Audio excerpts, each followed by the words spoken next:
Uh, hello. Wait, are we live? What? Yeah, now we are. Okay. Except Perfect. my screen is Oh. not. No, it's just a me problem. Hmm. There you are. There I am. Hello. Oh. Yo. Yeah, it's because like when you stopped your whatever it Oh, is, I closed the yeah, you session. closed the thing, Yeah. and then it just reordered where the windows were, and that's what I was going off of. Ah, my bad. Yeah, no, you're fine. Hello, Twitch and internet and whatever else. Welcome to the Babycastles presents Game of the Month Club. Babycastles play Silent Hill 2. Uh, that's what this thing's called, right? Mm. Okay, that's just what the flyer said. So, or I mean, it's called Game of the Month Club, but the flyer said Baby Castles plays Silent Hill 2. So, yeah. Uh, The flavor says Baby Castle's Game of the Month Club plays Silent Hill 2. sure. Yeah. Uh, it's fine. Words are sure are something. So yeah, we're here to talk about Silent Hill 2 because we it's a game that we really like a whole lot. Mm. I'm Hyacinth. I design horror games and make scary music. Oh. Hi, I'm Hunter. Um, I guess I do like sculptures and also like horror game e type things. Generally in the vein of like wish granting, I guess. Mm. That's cool. Yeah, I actually like we've been talking on and off for like a solid few weeks, and I don't really know a whole lot about what you do, so that's cool. Oh. Yeah, I'd like be down to talk more about it afterwards. Definitely, Um, Mostly just like Yu-Gi-Oh cards and stuff like that. that's cool. Mm. Uh, yeah, I have a penchant for like the sort of stuff that like you know I guess just hitting the ground running. Silent Hill has influenced the way that I design games so gosh darn much. Yeah. It's hard to describe. Um, so yeah, where do we want to start with this? Um, I guess I could do just like Yeah, a brief intro to the town in general, and yeah, then um, also probably do like a loose summary of the game. yeah, and also like Um, where like I think that the sort of genesis of the game as a thing is really interesting. Like the mm, series of Silent Hill, because it kind of came out of a sort of weird place. yeah, yeah, definitely. Um, Also, just for context, so I made like a slideshow with some photos of like scenes and videos that we'll be playing. The first one is a painting, Christina's World by Andrew Wyeth, like 1948. But this was really influential to the creators of the game. This painting in particular, and also a few other artists. Just off the top of my head, like this and Francis Bacon.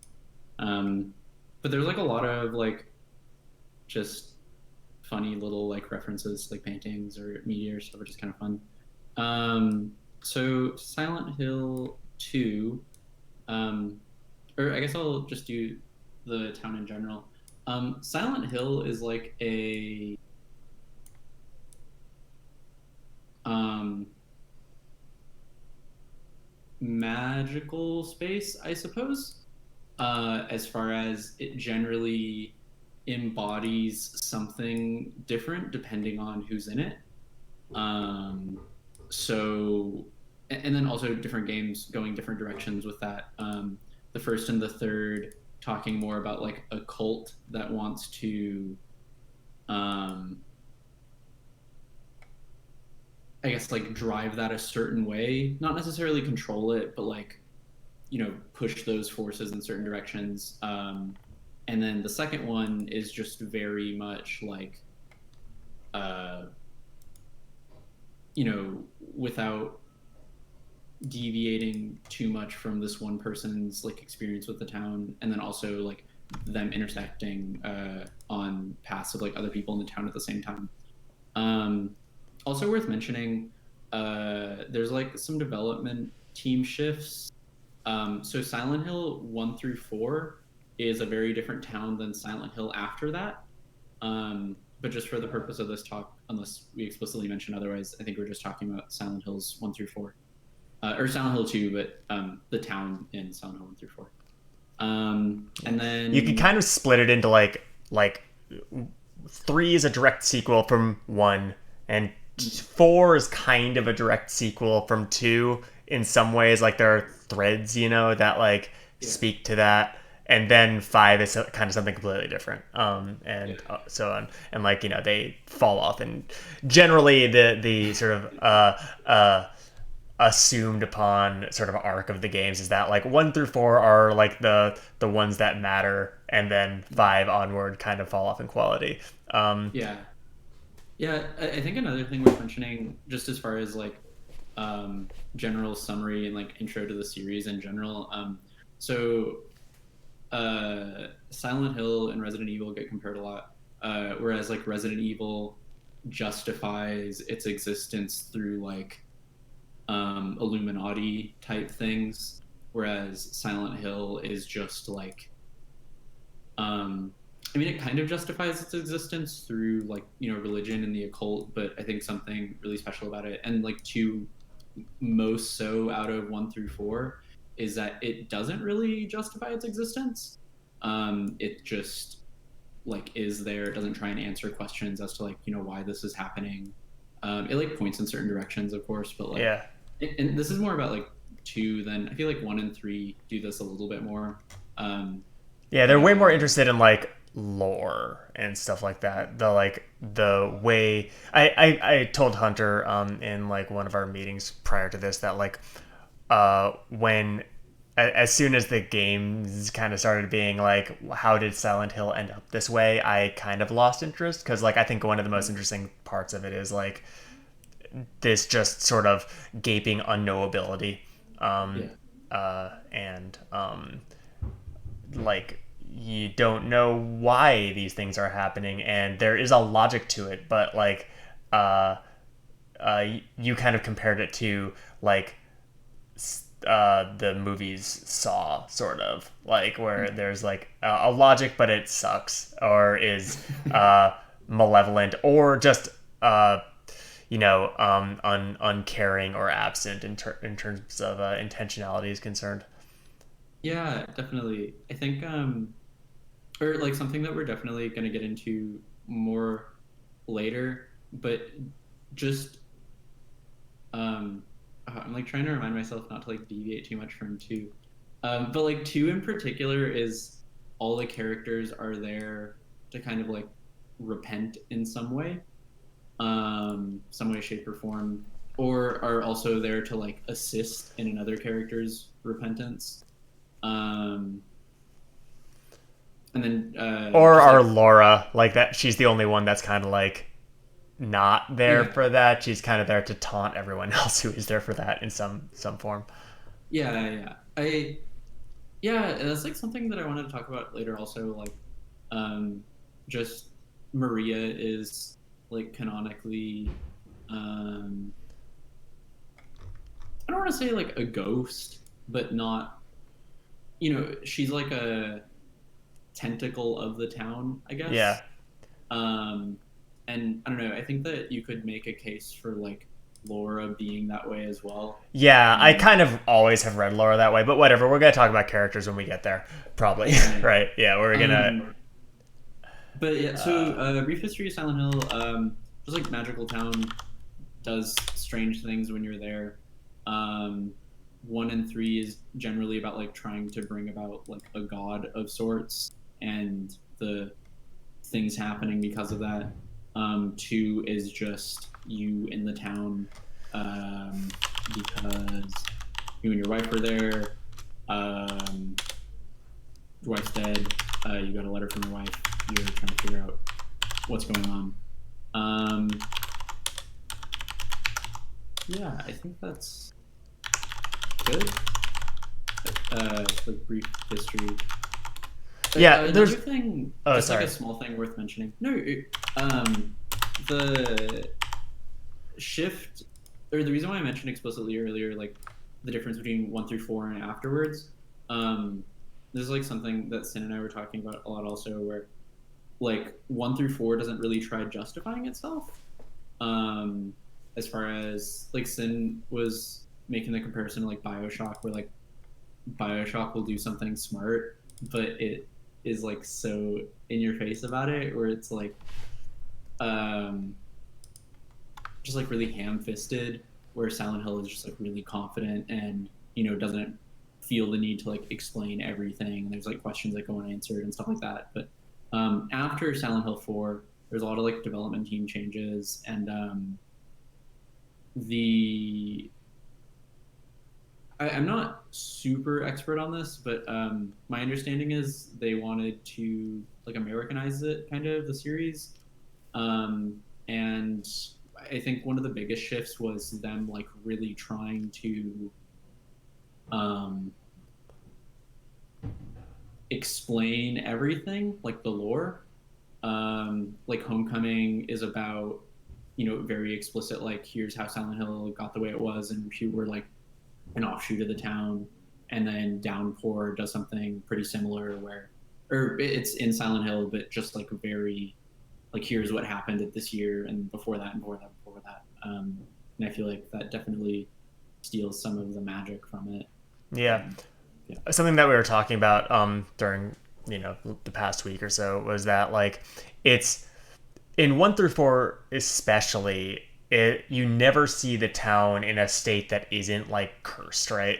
And that like I don't know if I didn't play much of Homecoming or Downpour, but I think that like, correct me if I'm wrong, do they do that? Like, do they like are they interested in like showing the town in a kind of more neutral state before it became like the way that it is? Yeah, that's a good question. Homecoming, you don't spend that much time in Silent Hill. It's like basically just the end boss, and then the actual town that you're in, Shepherd's Glen. Same thing as Silent Hill 2, where it's like implied that you knew the town before it was haunted, but now it's haunted. And then Downpour, same thing. It's like cursed the whole time. But one thing that I thought was really strange about Downpour was like they added. It's kind of like Red Dead Redemption, but like Silent Hill, where they added like all these weird little side quests where you like interact with, people in the town that are and aren't there still, but like it's definitely more inhabited. Like Silent Hill 2, and I feel like horror in general, like what we were talking about, where it's like an amusement park almost, and then Silent Hill 2 being like an amusement park built just for you. But Silent Hill Downpour felt a lot more like Skyrim, kind of. Yeah. You're like in the world, but in like the worst way. Yeah. Or not to say the worst way. It's just I don't know. It's a really strange game. Yeah. Yeah. It's like contrast that with something like the first game, which like has kind of an open world at points. Like it isn't. The levels in that game aren't super directed, or some of them aren't. Like when you're out in the town, as opposed to 2, where like when you're in Silent Hill proper, like just in the town, because there's kind of like you go into a level which is kind of functions in the same way that a dungeon does in like a traditional like an adventure game or RPG or something like that. That you have to like solve a bunch of puzzles and do a bunch of things. But then there is like the connective tissue between those, which is the town, right? So you're walking through the town trying to get to the next level. In 2, it is very like there's kind of a place that you can go. Not like it's not like a hallway, but it felt to me when I played 1, because I played 1 after 2, that the space that you inhabit in the town itself allows you to go a bunch of different places and kind of get lost in a bunch of different ways. Yeah, yeah. That isn't necessarily the case in other games, and like contrast that with something like how you're describing Downpour, where they kind of like the thing that I find interesting about that kind of design in a horror context is like that element of getting lost, that element of kind of exploration, but like not knowing if you should be exploring the places that you are. Like usually exploration in games is kind of used as like sort of empowering sort of thing, but in a horror game, it might lead to more resources, or it might lead to something terrible, you know. Or it might, like, you know, in one you have to like wander around the town to find a bunch of stuff to get to the next level, kind of. But yeah, it's like that. I think that there are ways to do that in an interesting way, but like the Skyrim comparison isn't lost on me, because that game is kind of like aimless, and I don't like Skyrim, so like I'm probably not the right person to talk to about it. But same. I was like worried that you were a Skyrim stan after. No. I was like, oh no. Yeah, I'm a Morrowind's the only Elder Scrolls game that I actually like. Oh, God bless you. Yeah. I love Morrowind. I haven't spent that much, or I haven't spent as much time as I'd like to on it, but yeah, I played like a lot of Skyrim in high school, and I remember like after 100 hours into it, I was like, wait, like I don't like this. Yeah. I don't know. Neither here nor there. I think something you said that I kind of struck me is like Silent Hill 2 isn't open world per se, but it like gives you the opportunity to be lost, which I think is really, really valuable, especially in a game that's so concerned with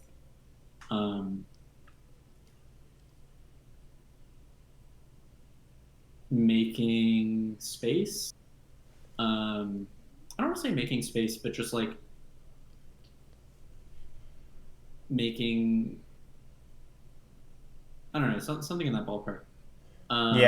Whereas like, you know, Silent Hill Downpour is technically like an open world, but it's like, you know, we were talking. I just want to quickly say something to the stream. I'm fiddling with like there's this thing back here, and it's like annoying me. I don't know what this is.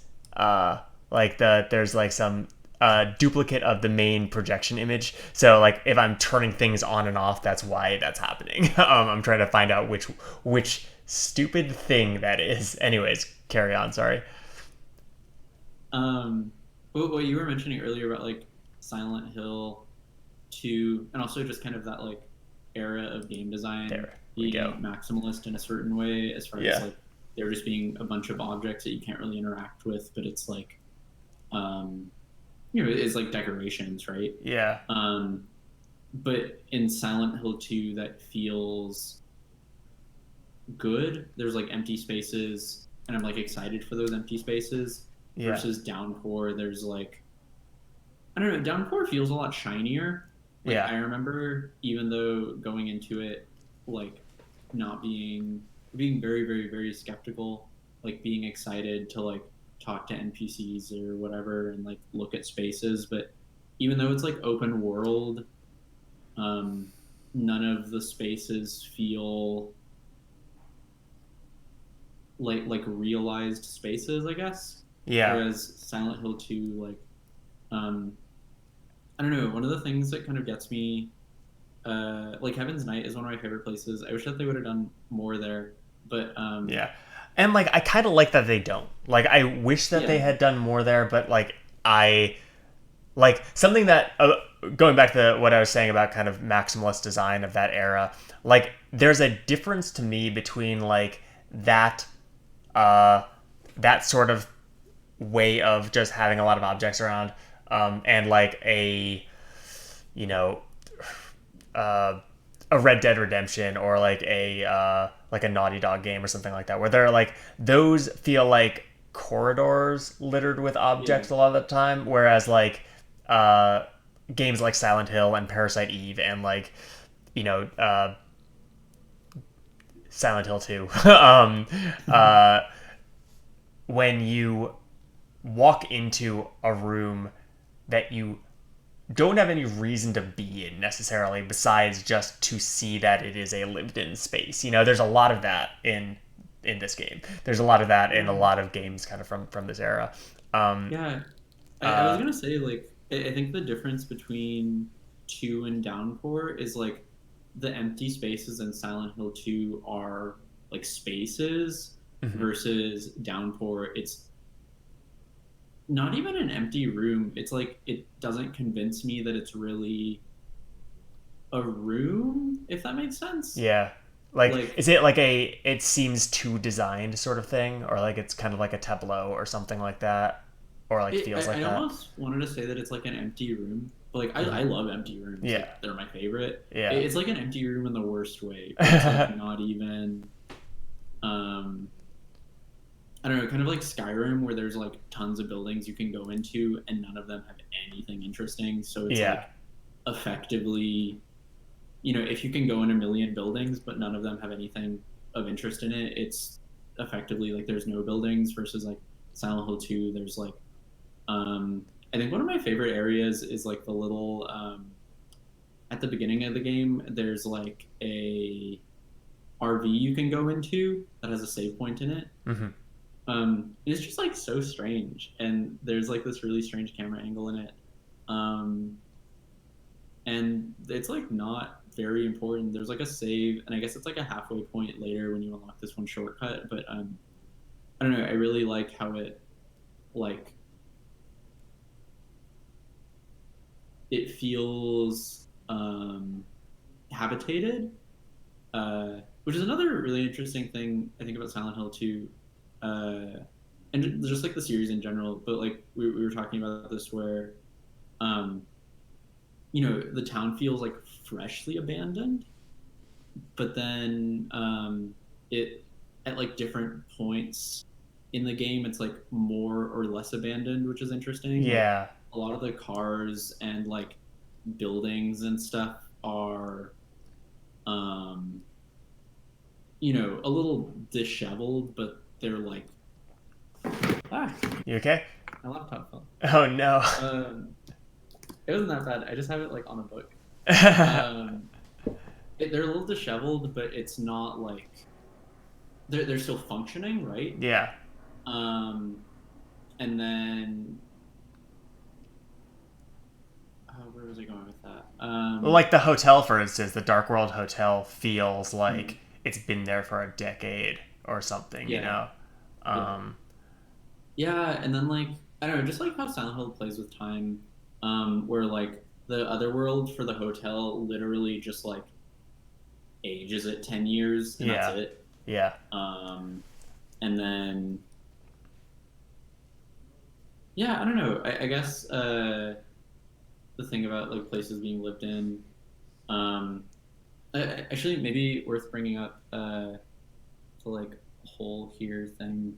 Because I know we both like that a lot. Yeah, I like that a lot. Do you want to explain this one? You can explain it, but Okay. I like it a lot. Yeah. Yeah. It's really so throughout the town. I was gonna put a few more of these in here. I don't know why I didn't. But there's like messages on the walls for James every once in a while, like very pointed at James. Yeah. I guess like before we get into this, the assumption is that we've all played the game, but do we want to just do like a quick like summary of what the setup is and stuff like that for anyone who's joining us who like hasn't played the game or doesn't know like what we're talking about with that stuff? Yeah, that's probably a good idea. Yeah. So in Silent Hill 2, you play James Sunderland, who is this dude who lost his wife to some kind of disease. Also, like, spoilers for the entire story. I put some content warnings up on the side. We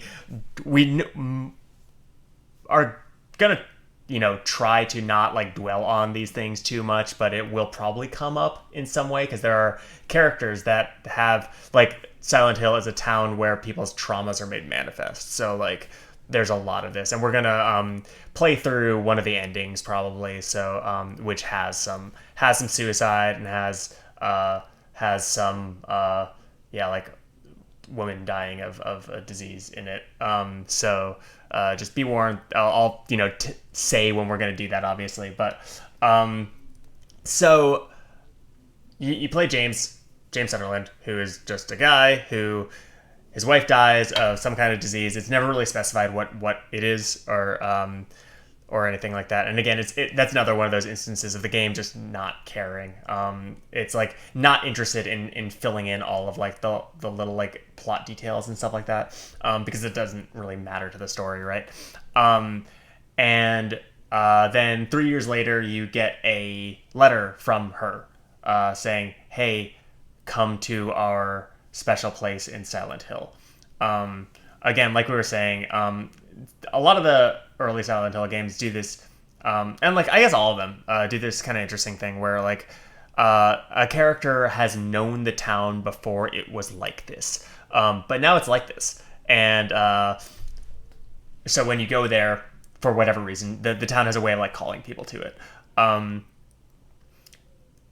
Even like people who go there kind of involuntarily, like what's his name from 4, kind of like ends up in Silent Hill, but that like it's through a kind of circuitous route that he got there.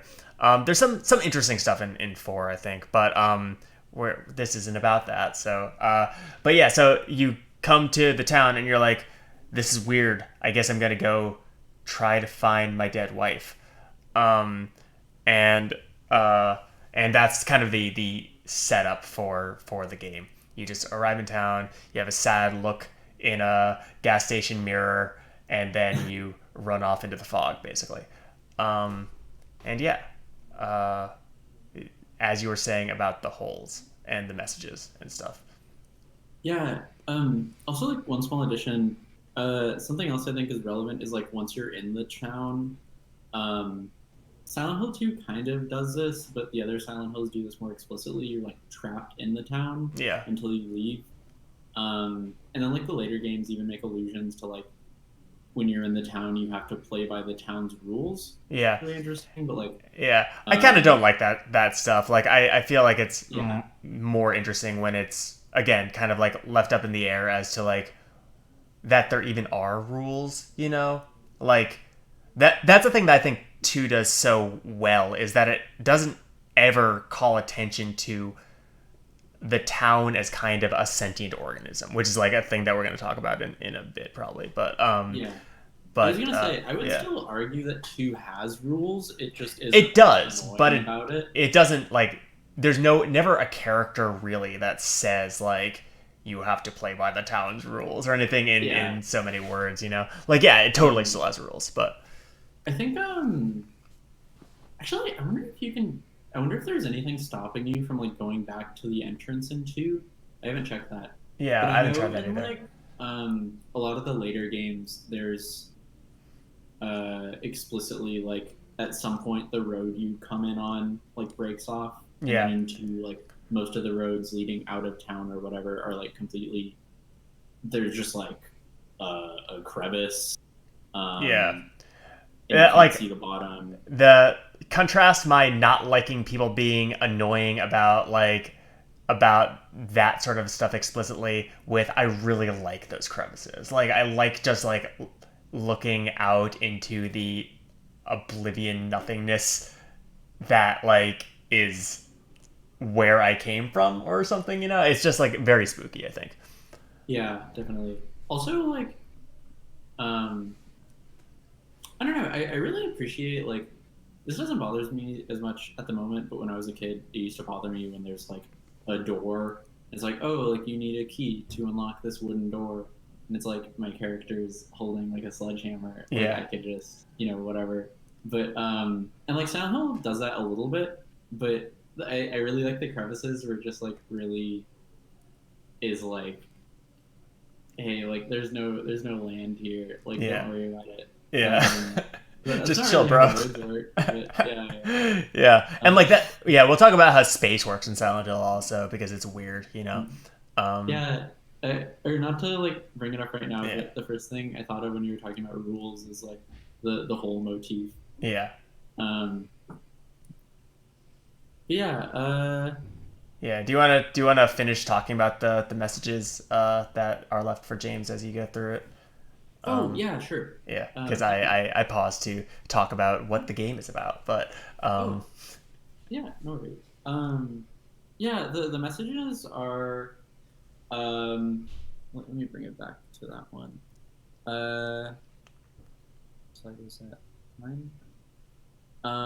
So this one is, I think, our favorite one, and just generally, like, I feel like I see this referenced a lot in like forums and stuff. There was a hole here; it's gone now.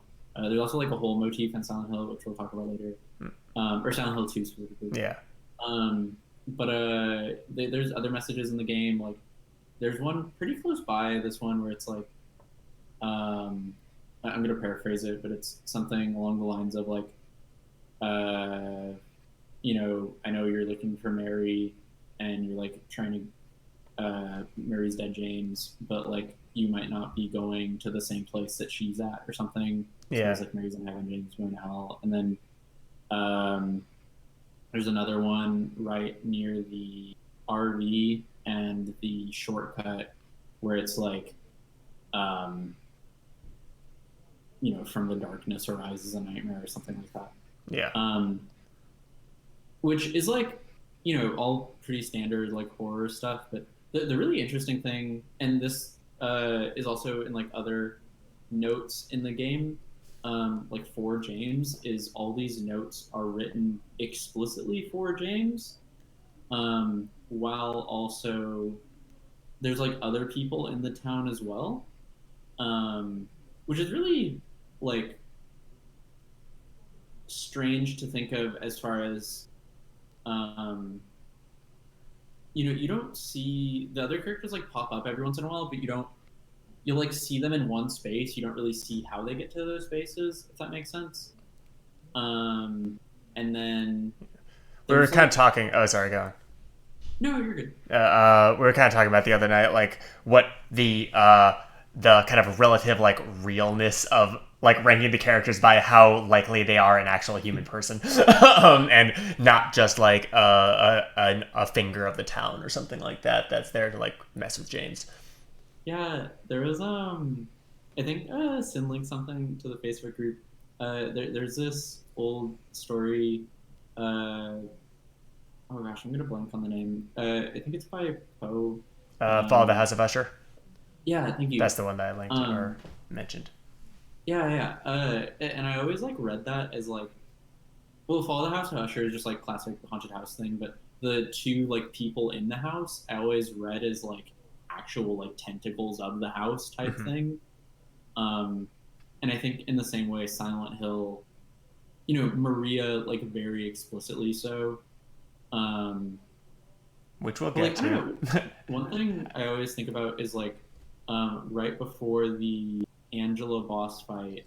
Um, so the way that I guess I'll bring up the labyrinth. Um, oh, rats.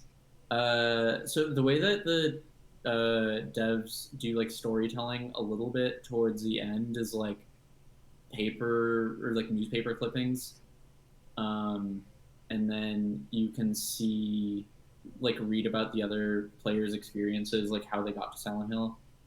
Um, and one thing that I I don't always have the thought boss really, fight in here.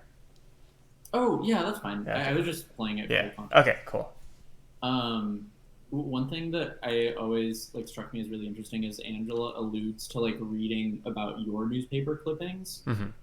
as far as like um I don't know, just kind of like how I really like how Silent Hill, the franchise, and also too like treats fate as far as like um the town is very explicitly made for you, but part of that is like this other person being in the town at the same time and also dealing with their thing, but you guys are like both each other's side characters, I guess.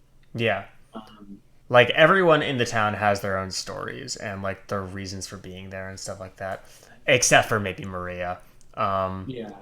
like Oh, she's just there to haunt you basically. yeah. But yeah, so like the other characters are pretty interesting in two especially. Like to my knowledge, all of the art in this game was done by like all of the modeling and stuff like that was done by like a person. Uh, maybe not with two, but with one definitely there was like a single person. I cannot remember his name right now. I probably should have looked that up ahead of time. But like the team working on this game is pretty small. So there's this like kind of uncanniness to like the way things are animated, the way they characters move and speak and stuff like that. That is really like fitting because like they do kind of have this sense of unreality and uncanniness. Um, uh, there's something to things being like something familiar but kind of being not, which is like causes things to stick with you, right? Like we all know about like the uncanny valley, which is kind of like that with kind of simulacra of humans, but like that kind of exists in a lot of different axes of our experience and familiarity with stuff. One thing that I like that we'll talk about like the audio and like the kind of more formalist sorts of things in a bit, but I know I keep on saying like we're gonna talk about this stuff later. Don't worry. Not that anyone's worrying. I'm just like saying that to myself really, so that I don't forget to talk about given things or whatever, or like keeping a checklist in my head of like what's going on. But the there's some really interesting stuff with how the audio reflects either like things that are more human than the monsters suggest, or other characters, right? So like I said this to Hunter last night that uh, so there's this one sort of like big boss that you fight a bunch called that has been like canonically called Pyramid Head, or like that's kind of like it does mention it says Pyramid Head at one point in the game, but like it enemies in this game don't have health bars. It's not like a Dark Souls boss where like you see the name of them. So like for our purposes we'll call him Pyramid Head. James refers to him as the red pyramid thing when he first encounters it. And which is like kind of haunting you and trying to kill you throughout the entire course of the game.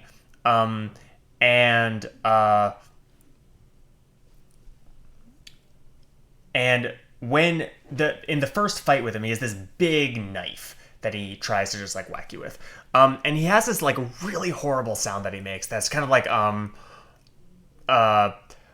if you imagine a foghorn mixed with like an electric razor being rubbed on the bottom side of like a aluminum like baking sheet or something like that. It's a very like distinct, good, horrible sound. But when he attacks, he makes a grunt that sounds human and furthermore sounds a bit like James. And that makes sense because he comes out of James's brain, right? Like he's a manifestation of stuff that we're gonna talk about later. But yeah, so like there are like a bunch of little touches in the game that are meant to sort of like make you unsettled before you're afraid, kind of like in the enemy design and the like NPC design, in the way that characters interact with you and stuff like that. It all has this like kind of weirdness about it, which like weirdness that's distinct in horror games, I think. Yeah, that. I think another thing on the topic is like when I was playing Silent Hill, I was never like I always feel awkward calling it a horror game because for me it's more like just this really like swampy, like dark, like you just feel like gross afterwards. Yeah, it's very sad. Like before being Yeah. spooky, it's very sad. Like it, it's made me what the first time I played it, it spooked me, but it always just like we finished it last night again, and like after that I was just like there's this kind of like emptiness that you feel like after beating that game, just because it's so tragic, like all parts of it kind of. Yeah, I feel like when I played it, and like generally my interest in video games is not so much like when you're playing it, but like the memory of the space afterwards that like carved into your head. And I feel like and also I think my favorite part about some horror is like where it's not scary when you're playing it, but it's like scary in retrospect. Yeah. And I think Silent Hill does a really good job of that, where like, there's like things at the beginning of the game that you don't really realize, and then when you think about it after you're playing, you're like, wow, like, that's really, spooky. Or, I mean, I don't know. I feel like, yeah, Silent Hill is never like there's no jump scares, or that's not true. There's like one jump scare at the beginning, but there I would call jump scares. two jump scares that I could think of, and then the labyrinth, when you meet Pyramid Head in the labyrinth. I think that can be a jump scare depending on. Wait, what's the second one? The first one that came to my mind was the dog under the car at the like very beginning. The first mannequin, I would say, is. Oh yeah, you're right. Yeah.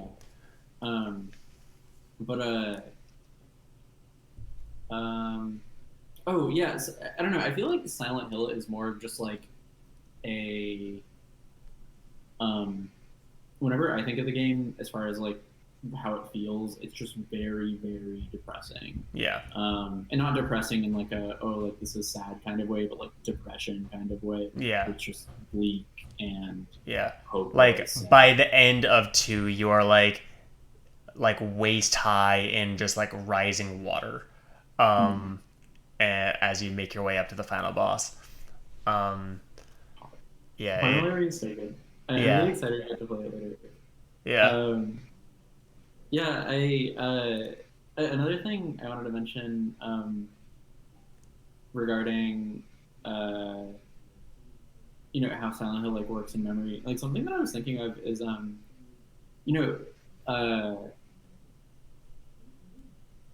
Silent Hill 2 is explicitly made to be played at least twice for the UFO ending. Yeah. And then also, like you see different things when you play at different times. And there's like a scoreboard at the end, and also like I think it's so funny that there's a scoreboard at the end. Yeah. It's like, hooray, you succeeded at like being a terrible person, or whatever. You've been absolved? ? Here's a grade. Yeah. I also think it's really funny. Like the first time I remember just playing, I was like, "Oh, this is dumb," but I feel like I really grew to like it after a while. Where like the endings are so arbitrary. Like, it's like, oh, to get the good ending, you have to stare at Mary's portrait for like at least 10 seconds, like 7 times throughout the game. It's like, okay, like I guess. Yeah. And there's also just like random items that you have to get, like random books that like if you miss the first one, the others just don't show up in the game and stuff like that. For like the secret ending or whatever. Oh, yeah. The other thing I wanted to mention though is like, so Silent Hill, being like first playthrough, second playthrough, but when you're playing Silent Hill, it's like the Avatar's second playthrough already. Yeah. Kind of, because they've been to the town before. And like one thing that we were talking a lot about when we were trying to plan this out is just like how there's like a difference in Avatar knowledge versus player knowledge in a very explicit kind of way, It like utilizes like that a lot. And like one thing that gets talked about a lot is like there's this one scene. Oh, I think a photo of it actually. There's this one scene in the apartments where like it's in this room. You put your hand in a wall, or the avatar puts their hand in the wall, and they get like noticeably jarred by something and they like yank their hand out, but you never get to see what like bit them or touched them or what they felt or whatever. Yeah. Which is like really cool. But it even on like a grander scale, like Silent Hill 2 and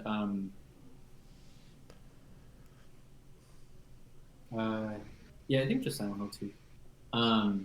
I guess Homecoming, but Homecoming isn't relevant. Silent Hill 2 operates on this like foundation where like James has seen the town where it isn't cursed before and has experiences in the town where it isn't cursed before, and the player doesn't. So there's just this like, and it utilizes that gap a lot.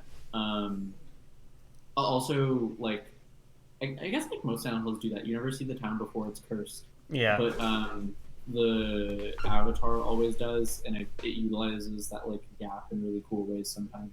Yeah. Which I'm like really fond of. Likewise. I think it's cool. Another thing that I want to bring up is because I just won't shut up about both like the level design and the monster design are so good in 2 especially, but like this is Pyramid Head. He's doing his most adequatest job. Are those bodies supposed to be like the flesh lips? Like the flesh lips are another boss in the game that looks like that, and I just noticed that they look like that. But one thing I read as like one of the more explicit references to like artists that they took direction from. That's like one thing Francis Bacon was really famous for. It's like putting boxes around his person. Yeah, that makes sense. And there are like at least 3 enemies that I can think of that are boxes around them, sort of. Like two bosses, the flesh lips and the final boss, and the doorman a little bit. Daddy. Yeah, abstract daddy. So, and also like to a lesser extent mandarins. Like if you think of the town as like a box, or like the space that they are inhabiting. Remind me, which one's a mandarin again? The ones that hang on the gratings underneath you. Oh yeah. Oh yeah, I guess it's kind of interesting. Yeah. So like, Silent Hill is pretty well known for like doing this thing where all of its monsters are basically metaphors for whatever the character in question is trying to work through, kind of. And they're very like clear a lot of the time, and like not terribly complicated a lot of the time in 2. I think that 2 has some of the like strongest monster design in some ways, but also like is the simplest as far as symbolism is concerned. So the first enemy that you meet is this creature that's colloquially called the Patient. I don't know if it has a different name. They're like these like writhing bundles of flesh, kind of, with legs, without arms, and they have something kind of like a head that they use to kind of vomit on the player. And when you knock them down, they kind of like skitter away, and they make this really awful sound when they skitter away. They like, it's just like a very, very in the front of the mix, like kind of sound. It's like a human-sized cockroach kind of. Yeah, it's like a human-sized cockroach in a straitjacket, scuttling away from you. And like, we'll talk about audio like sometime else, because I don't want to like lose the thread. But like, a thing that I really like about a lot of the audio in Silent Hill is how weirdly it's mixed. Like that, the audio is like positional, but sometimes it sounds like it's not. Like they like things like that, things like the radio, obviously, which like again we'll talk about. It is very like in the front, so like there it is louder than you think that maybe it should be a lot of the time. So the here's where I spoil the ending of the game, because like to talk about what the monsters mean, we kind of have to. But so like the sort of like twist, so to speak, is that James murdered his wife. His wife was very sick, and he was very like, it's like, yeah, he was just like a shitty dude who was like thought his wife was gross because she was sick, kind of. Or like, you know, that's kind of like the suggestion, you know. Uh or like at very least that's what she thinks he thinks, you know. Like there's some dialogue you get that's from like a flashback of Mary when she was sick, being like you know, don't look at me, I'm gross, you know, etc., etc. And a lot of the monster designs speak to both directly referencing disease in some way. So like the patients directly reference some kind of thing that is eating away at a body, right? Like it is just a mound of flesh that is convulsing, kind of, and looks like it's in pain. And it's called the patient, you know, like it's very clear what this thing's talking about. And then there are like the mannequins, which is so the kind of three sort of main enemy types are the patients, the mannequins, and the nurses. You encounter mandarins later, which like their kind of meaning gets a little muddy, and like that's not including the bosses. I'm kind of counting the abstract daddy as a boss here, and it's not really part of James's thing, so we'll talk about that in a bit. The mannequins are just two sets of legs, mannequin legs, like that, and they are sort of suggestive of James's sexual frustration, more or less. They're just junk, you know, basically. This really interesting thing happens when you attack the mostly the mannequins and the nurses. I noticed this in you hear like a voice through the radio that makes a really awful, like, kind of in pain sound. A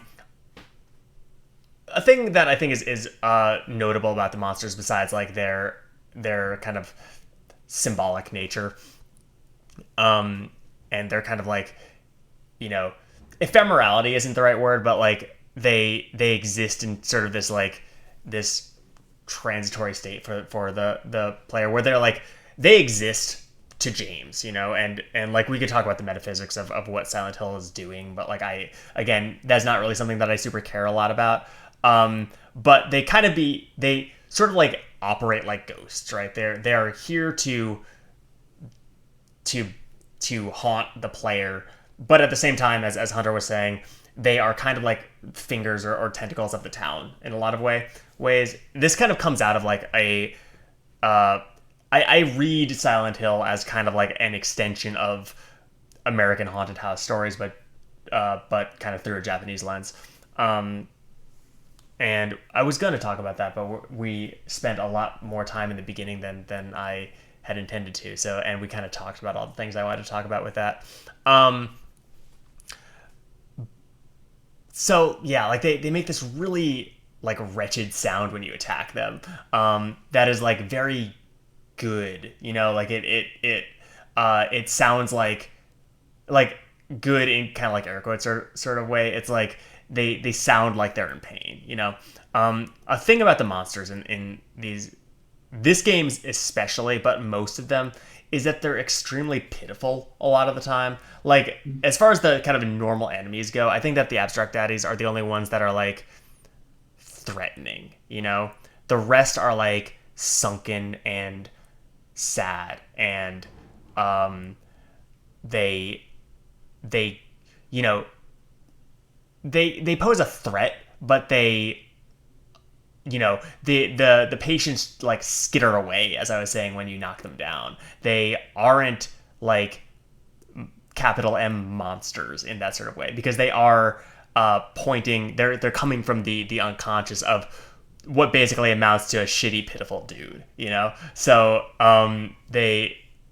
especially like I play the game on easy, and they're like nothing on easy, right? You get so much ammo, you could just mow through them. And I think that is like it's an experience that kind of feels right, because like the game never pauses to do that thing that video games love to do. That's like, it pauses once to do that thing that video games love to do, which is to like kind of chastise you for the bad stuff you're doing. Like when you kill, there's one boss that is extremely human. Like they're without a doubt they're human. And then like when you kill him, he's like, James is like, oh, I killed another person. Where and it is very ham-fisted and just like doesn't gel with the kind of vibe of, as we were saying, like the game has a kind of confidence about it that you don't see in a lot of games. But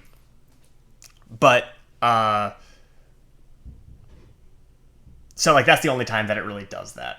I'm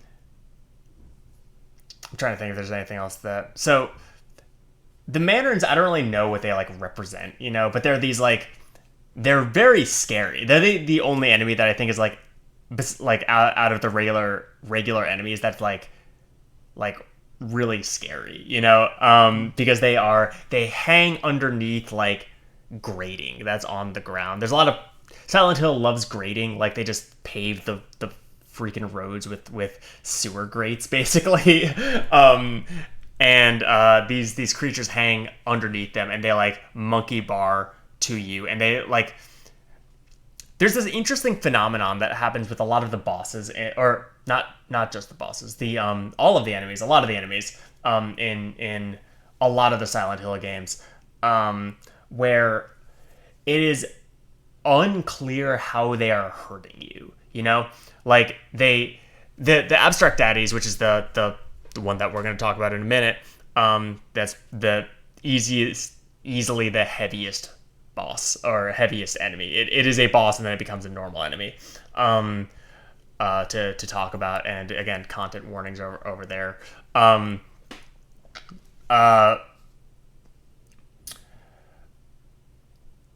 Like it just, when it attacks you, it kind of gets on top of you onto your head, and then you take damage. Like your head just goes into this black abyss underneath it, and it doesn't visualize what it's doing to you, which is very spooky, I think.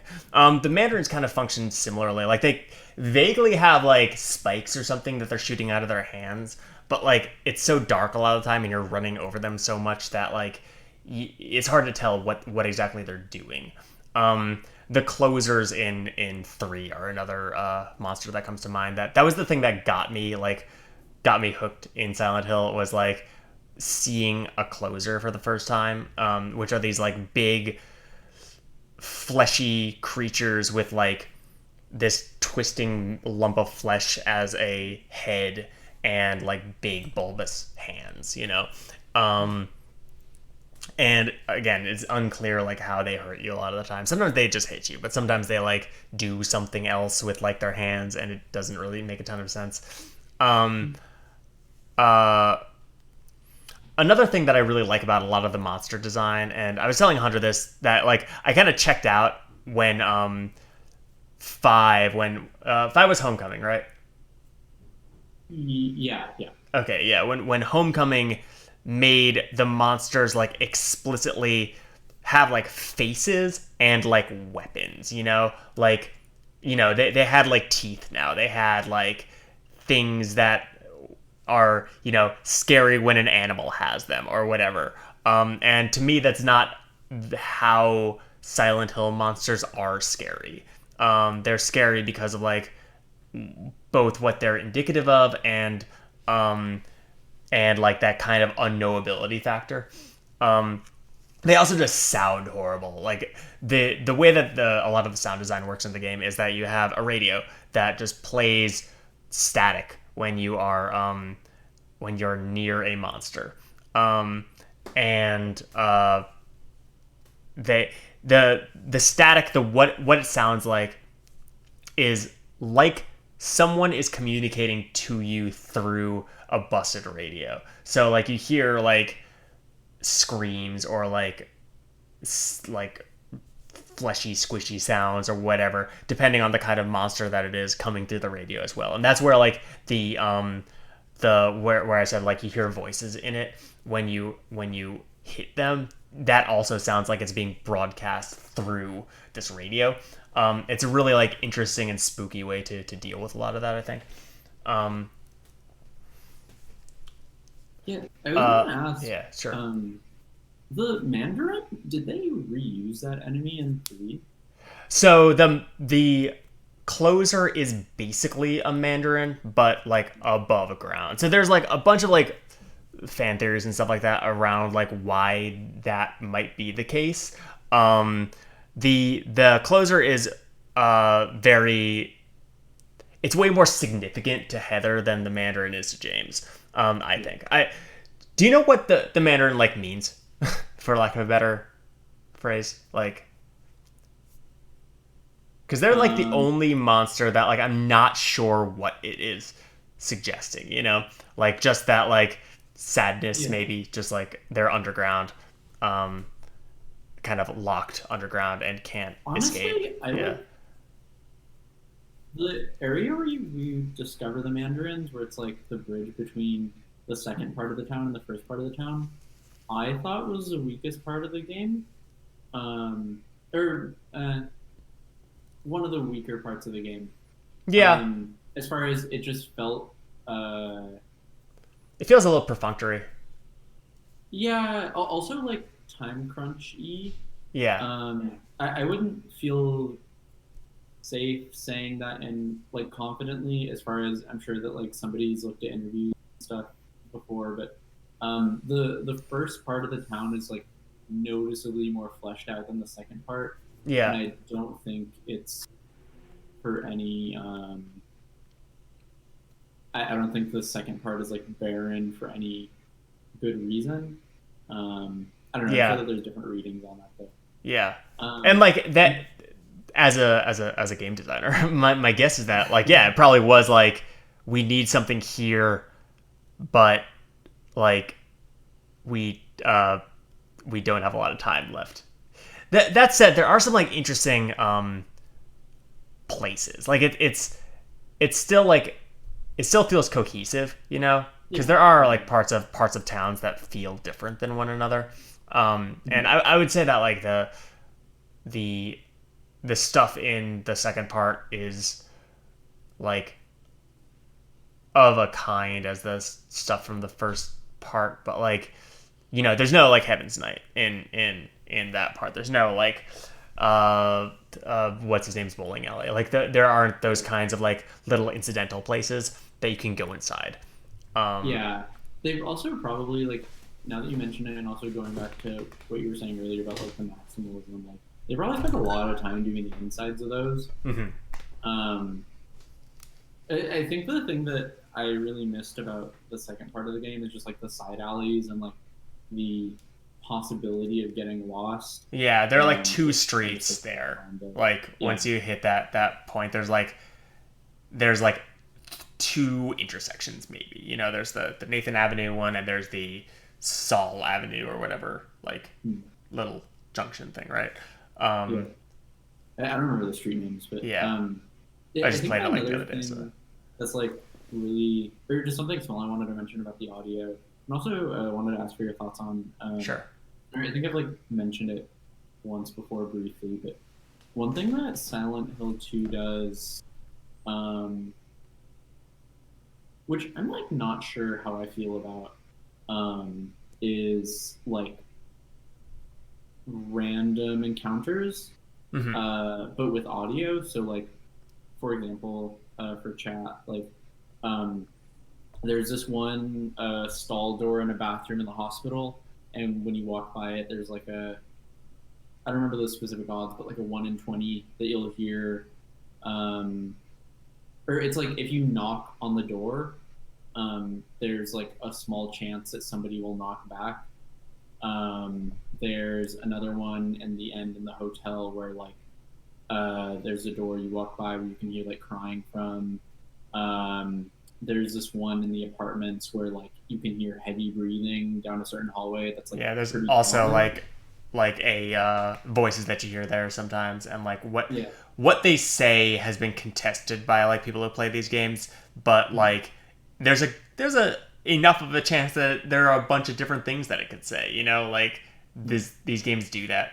Like I was telling Hunter, I think yesterday that like I like that. Like I get where you're coming from, that like this maybe isn't the game for that kind of stuff, but like I love that shit. Like I love like random chance for things to happen sorts of stuff. Yeah. It's like everything that I make is like in that space. So Yeah. I mean, like, also same. I think that's yeah, my favorite part about like Humanity. I yeah, just feel like in this game in particular, yeah, not saying I dislike it. I just like am genuinely. I don't know how I feel about it. yeah. Another thing that I always think of though, whenever I'm like trying to think of how I feel about something in this game, is just the context of like playing it now versus when it came out. Hmm. As far as um, with the internet and like if I always think of like the avatar and like the player relationship as um, the player isn't necessarily you, but it's a conglomerate of like every player.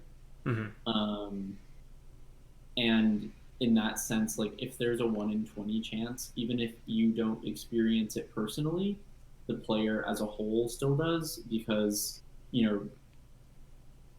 you like Wikipedia stuff Yeah, and you like play with walkthroughs, and it's just like so easy to get information. Um, like playing a game on opening week versus playing a game like a month or two even after it came out is like such a different experience. yeah. And like Um, when especially with games where it's like they're designed for a certain kind of like community involvement in playing them, like a Dark Souls or something like that, that's very interested yeah. in that sort of thing. Oh, small aside, I was like so hyped. Spelunky 2 just came out, Yeah. and I got to like I don't know, the first like few weeks when everyone was like trying to figure out what was going on with like the secret ending and stuff was like so cool.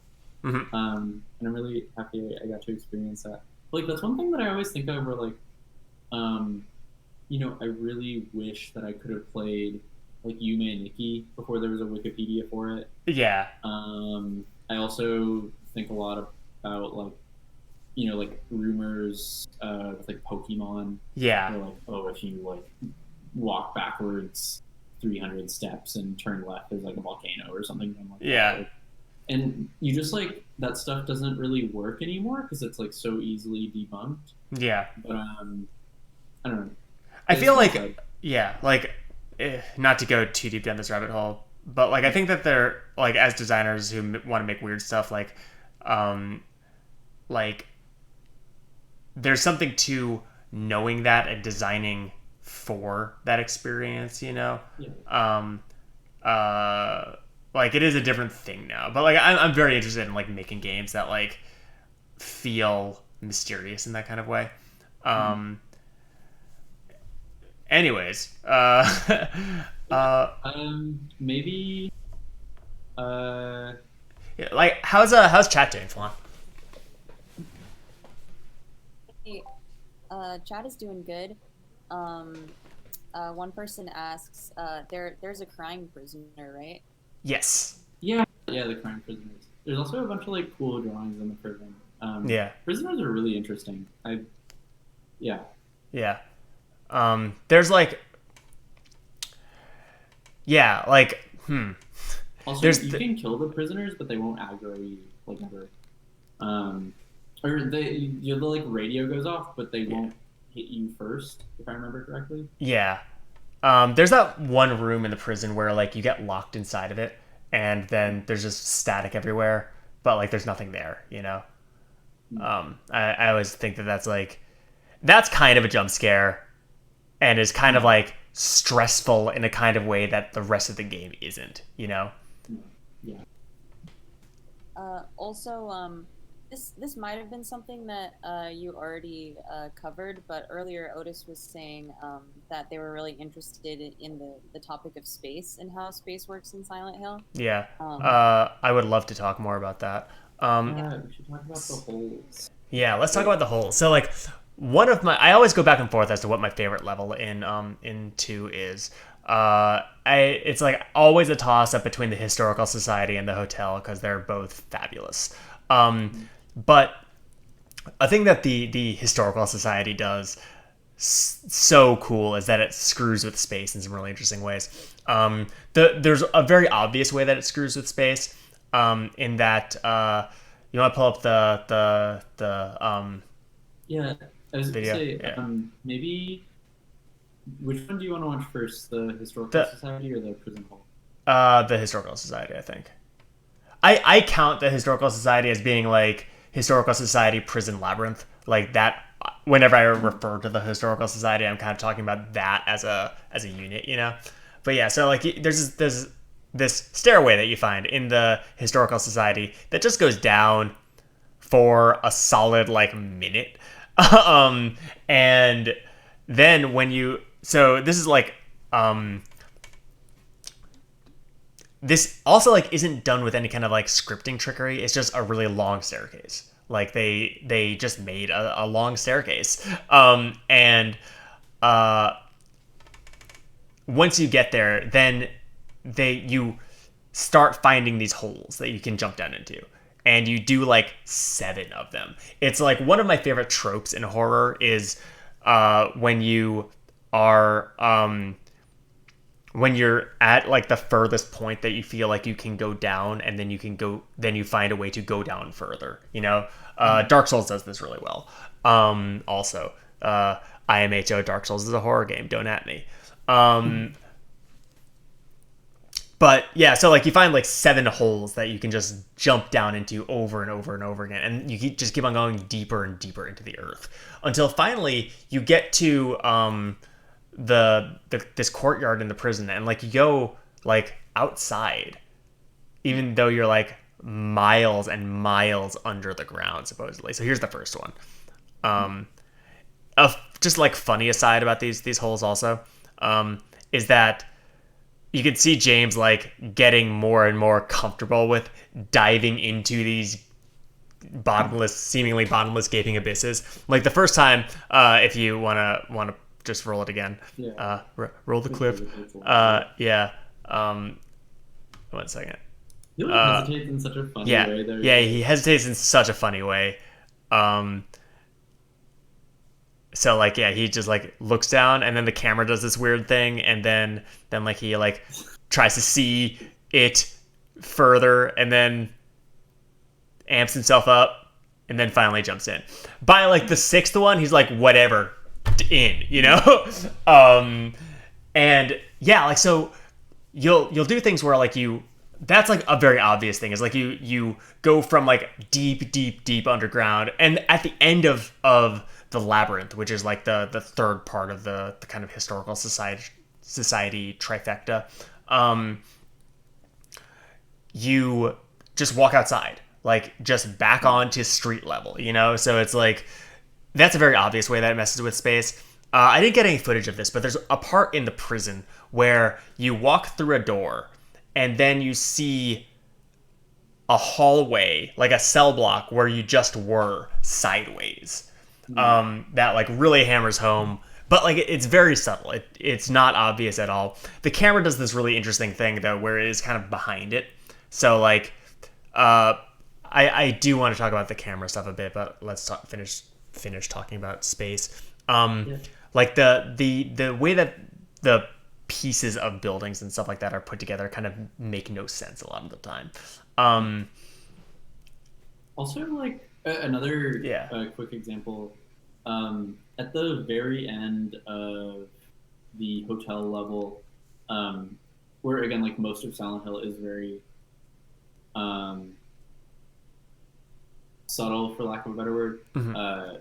They have this one door where, like, if you go in at the beginning of the hallway, you'll exit at the end of the hallway, but it's like the same camera vantage the whole time. Yeah. So it's just like that like Scooby Doo reel where they like go through the doors and it's Yeah. kind of silly. Where it's just like so on the nose. Maybe like every once in a while, I don't mind that, and it's like really it works well Yeah. in that scene. We were talking last night while we were like playing through this like on like video chat, where like when that happens in like dialogue or something like that, it's very jarring. But when it happens like spatially, like we're kind of cool with it. Like for lack of a better term, like the sort of on the noseness of like, yeah, this place is messed up or whatever.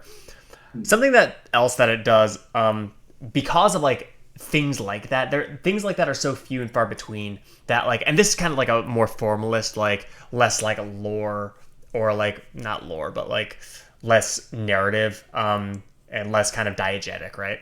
And more strong on the player experience end of things, is that and this like remember was back before games were like doing stuff like this, so it was pretty cool, I think. There's enough of those types of things where it's like you might notice something and be like, wait, is the game like actually messing with me, or is it just they built this level in a weird way or something like that, where it is like hard to tell sometimes when something was done like through programming or through just level design trickery, and like it kind of messes with your experience of the town in that sort of way. There's this one room. It's also probably one of my favorite rooms. I wish that I would have put a photo of it in here. I like kind of have one, but there's a cutscene with Angela where she's staring into this mirror. The way that they got the mirror to work in that room is they built an identical room, and the mirror is just like a wall you can't go through, and there's two James avatars, and they like mirror each other. Yeah. Which is like so sick. Yeah. For those of you who don't know, who aren't like, who don't do game development, I assume that a lot of you do, but like reflections in games is something that's notoriously difficult to achieve, because you basically have to like kind of re-render the entire space twice, and it's something that's so challenging. So like for like that, lots of Silent Hill stuff is born out of technical limitation, like the ominous iconic fog and stuff like that. We all know that, but yeah, there's a few things like that where it's like this is a interesting way of dealing with a limitation that existed in a very real way on this hardware. Yeah. Yeah, I saw this really cool photo. Oh, wait, sorry. Fawn, what were you saying? Oh yeah. Once you can finish this topic, and then there's another question from chat. Cool. I think I'm good if you are. Yeah. I could talk about the space, the way that space works in Silent Hill, like all day. So let's take another question, I guess. Cool. Yeah, this one is from Hankins. Is asking about, this is kind of going back to the sort of like discovering things in media together as like a kind of like upper, like another layer of experiencing it. So yeah, they're asking, could one say that the intrigue of discovering things in media takes on a different form? Like I would say that there are many rumors today that feel like they're distinctly creepypastas. So I think, no worries about being off topic, Hankins. It was on topic when it was asked. But yeah, I think this is sort of asking about like, does media actually like shape the way that we construct like rumors IRL, or like scary stories IRL, perhaps? Correct me if I'm wrong in interpreting the question. But yeah. Yeah, I think they kind of have to, like, because so horror, let's look at horror specifically, because like, media is broad, and I make horror stuff. Hunter makes horror stuff. It's like to narrow the field of view, but like horror specifically, a lot of the time, and this is like, old hat, I'm not trying to act like I'm inventing this framework or anything like that, but it is a useful framing way of thinking about this kind of problem, so to speak. The horror exists to, and a reason why Silent Hill works so well is because it kind of literalizes a lot of this stuff, where like horror exists to, or a way that horror operates a lot of the time is, it, you know, comes out of anxieties that are kind of collective unconscious or like, you know, sociocultural in the broad strokes, right? So like you know, vampires have been used to signify everything from like addiction to lust to queerness, you know, whatever people are worried about at the time. And so media kind of does the same thing, but in almost the opposite direction a lot of the time, where like it takes like horror media like picks up on this sort of stuff and then like feeds it back into itself, right? So like it uses anxieties, like sociocultural anxieties, to then create something that then can be cathartic, right? Or at least that's sort of like the like loftiest way of thinking about it. So you know, these two forces are kind of like constantly existing and like not at odds with each other, but they both kind of like have this sort of tension with each other. So like whenever something changes in either, I think that there will be some kind of like net something else will come out of it, right? So like taking the example of something like, so I saw a meme today that was like, or it was like just a comic. You know, not everything's memes. I don't have to be like that. But I saw a thing on the internet today that was like, you know, whenever you see fog, like are you like one of those people who's like, whenever you see fog, you're like, oh, it's like Silent Hill, you know? And like that is now kind of part of our cultural consciousness, right? So like taking Silent Hill specifically as an example, like is a powerful enough thing that it has shaped sort of the way people think about both the world around them and like horror and other media, I think, but also things like creepypasta like exist in this space where it's like that is like a thing that has very much affected the way that we interpret the way that stories work, right? And is kind of like, and like that wasn't intentional, right? Like that no one set out to be like, oh, let's change the way that people interpret like how ghost stories work. But like, you know, when you add new ways of interacting, definitely ways that people can share stories, ways that people can like engage with media, then that will kind of by its nature change how all of it works, you know? Is that like, I kind of got a little rambly there, but like that's sort of like, I think that no matter what, like media has to, like a function that media does, whether we want it to or not, is like reacts to the sort of collective cultural whatever, right?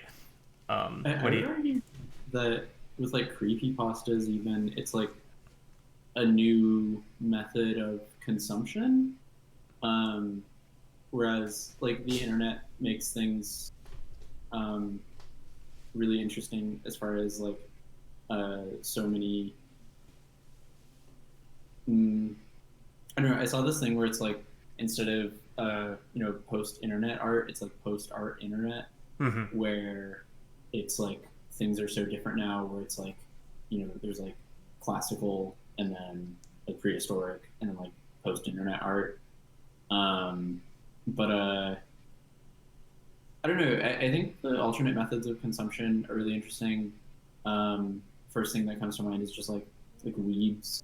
But also regarding just horror, you know, usually I think of horror and sci-fi functioning pretty similar as far as like you're at the or I mean, also, you know, collective anxieties and like collective unconscious. Not in like a psychology kind of way, but in like a very literal, like, you know, everyone knows what like certain meme formats are without like, you know, I've never met this person before, but I know that there's like things that we know collectively.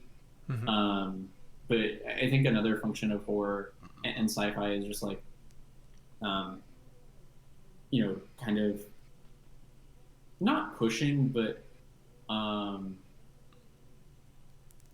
displaying the outer limits of like fantasy at any given time, as far as like also like know, imagination, right? Like what we yeah. think is possible, you know? Yeah. I really one thing that I think a lot about in my practice is like the difference between like what you know you don't know and like what you don't know you don't know. And the line between that. And I think one thing that Silent Hill 2 does that's really cool. Also kind of, oh man, I feel bad for mentioning this, but in the same way that like Evangelion, where the town isn't any particular monster, it is the idea of a monster, Yeah. and it changes as it sees fit. And then by doing that, you just bring that, you know, to use like an imagination line, you just bring it like as close to that as possible, and then you can kind of, you know, push it out a little bit or recede a little bit, and I think that's a really powerful space to be in. Yeah. Also, just on the topic, like obligatory mention to Persona 2, they utilize that in a really, really cool way where like your rumors become reality. But I think that just with like horror in general, you know, it like feeds off of each other. I'm generally of the idea that like, you know, art doesn't imitate life, life imitates art. As far as like artists as oracles of sorts. And then also just like something small to end on. I don't want to vouch for this. I saw this on an Arena channel, but I was really fond of it. It's like an anthill has memories that its singular ants don't have. As far as like almost an external hard drive, but like a place functioning as an external hard drive. Yeah. And I think that Silent Hill 2 does that as well, but just like, you know, constantly refreshing itself as far as, again, like it is an amusement park made for you specifically. Yeah. I kind of there's something that I struggle a little bit with, like I really like that analogy. Silent Hill functions, or like an interesting thing about Silent Hill, I think, is that it isn't like haunted, and like we kind of already talked about this, but like I think it's worth reiterating that it's not like haunted by anything. You know, it is the thing that is haunting itself, sort of. And like, you know, that is a sort of like haunted house, haunted town, whatever fiction that like kind of emerged, not like too late, but like it's kind of a more modern imagining of what a haunted place could look like, you know, because it's not like, and like, you know, people, there have been like, you know, the Silent Hill movie, for instance, went this route where it's like, oh, something bad happened here and now it's mad. But I think that's too clean, you know, that's too like Silent Hill as like a place is really messy in its intention, you know. It's not just like, yeah, I'm mad because you know, something bad happened here a long time ago or whatever. Yeah. It's like, it's kind of capricious. It's kind of you know, uncaring, right? It's gonna bring you to it and it's gonna hurt you, and that's kind of it. Yeah, I think you know, just one thing I think is interesting, or like fun fact even, is like after the shifts to 4, like Silent Hill on numerous occasions has tried to define like why the town is doing this. I think there's a comic book series by Dark Horse that was saying that, like, you know, Silent Hill is built on like, you know, like pillage Native American land, and it was like somebody's last curse to like curse whoever lived here. Downpour. That's both like bad and not interesting, you know. And then Downpour did something where like,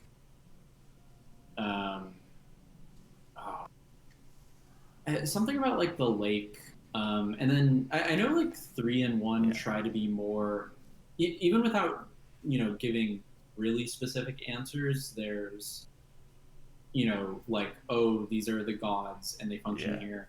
I think one thing that I think of a lot in Downpour, not to say that I'm a fan of it, but like there's this one quote where, you know, you try exiting this boat and you need a key, and the main character is like, oh, well, I can just hotwire it. And then somebody else is like, no, like the town doesn't work like that. You have to play by its rules.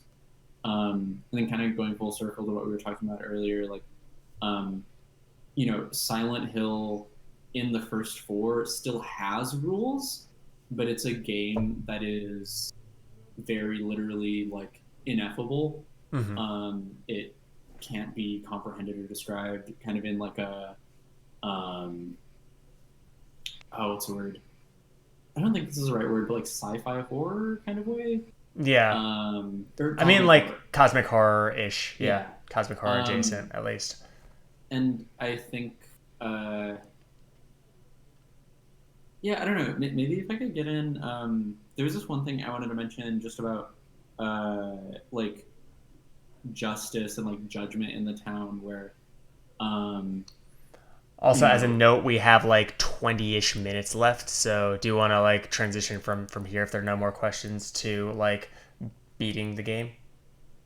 I'd be down. I'll probably talk for like 1 or 2 minutes. Okay. And then I'll start. If there's any more questions in chat, and then we can play the ending and maybe talk about it a little bit. Yeah, that sounds good to me. I'm just gonna get it ready. So if things show up on the screen, that's why. For sure. There's like 2 sort of like more comment type questions in chat. So whenever there's a good time, you can do those like fairly quickly. I'll just like finish this up really quick because it's just like a small point. But I think one of the things that was so like I love so much about Silent Hill 2 in particular is like the town. It is like very literally like justice, but without being without judging. It's like justice that isn't judging, I guess. Which is really, really sick. And you know, something mentioned earlier is like James, you know, has done some awful things, and but the town like never really, and just I think this is just a game in general, but like it never paints him as like this really nasty person, and it also shows him as, you know, at times just like very loving and like hurt, and you know, he like loves his wife so much, and he has trauma from this thing that he did that was simultaneously a mercy killing for himself but also for her, and that's just like a really complicated thing to deal with. Like it's complicated. I still am of the mind that James still sucks, but like it is not like a cut and dry like he sucks kind of thing, because like they do a pretty good job of like showing him as a complicated individual who is super flawed and sucks, but also like this thing that he did, like there is nuance there, you know. I mean, not even interested in James, but just interested in like the town is delivering justice without deciding what that justice is. And then like one thing that I always got caught up on was James, like, honey, you know, Pyramid Head is something usually, happen to you? Very after we got separated like, in that long I want you to be quiet. Sorry, I'm talking to my emulator. Yeah. Pyramid Head is usually like, delivers justice, or is thought of as that, and I always thought that was at odds with the rest of the game as far as like, you have this town where it is very like, kind of like Saw, it gives you an opportunity to do something, but it is very uninterested in your plight, I guess, even though it is made very specially for whoever's in the town at the time. But then also thinking about, and I guess this is like the point I was trying to make, where everything from the town spawns directly out of whoever is inhabiting it. Mm-hmm. Like canonically, other worlds are different depending on who's in the town, and also like 3, there was a part where somebody is saying like, oh, they look like monsters to you, so they look like different from everybody else, and other worlds look different. Laura goes throughout the town unharmed. And it's just like, I think, because, judgment, or not justice, judgment is interesting because it is inherently, there is at least one layer of interpretation. Like, one person is delivering judgment onto something else that is one layer of interpretation minimum removed. But if you are, create like a self-sustaining circle of, justice unto judgment, where you are judging your own experiences without any interpretation, really. Where Silent Hill is just very explicitly like a truth teller of sorts. I think that's really powerful. Agree. So Flan, what are the other things that people want to bring very up quickly here? Sure. So the thing that Hunter was talking about earlier, where like one ant can do an action and then it sort of like creates this chain of things, like the same thing happening over and over. Apparently, Otis points out that this is called stigmergy. Hopefully I'm pronouncing that right. It's like there's like a word for this. Oh yeah, I've heard of that. One note.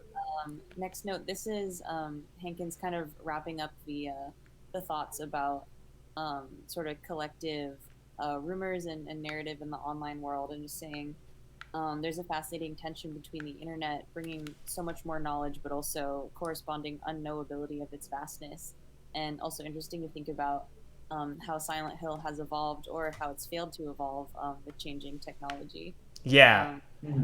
It's like it's easy for me to be like, oh, people who the later folks who made Silent Hill like didn't get it or whatever, but like that's really what it feels like. It's like people looking at the past games being like, people like Pyramid Head, let's put Pyramid Head in it, or whatever. Like it's a lot of that, and not a lot of like narrative or kind of like cognitive evolution.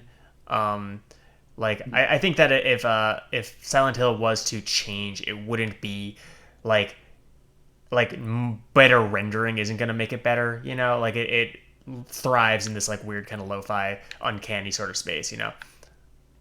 I thought that PT was really sick. Yeah, PT was really sick. But I don't know. I was like, but like it wasn't sick necessarily because it looked good. Like it did look good, but like that wasn't the reason why it looked good. It was that they like had some new ideas.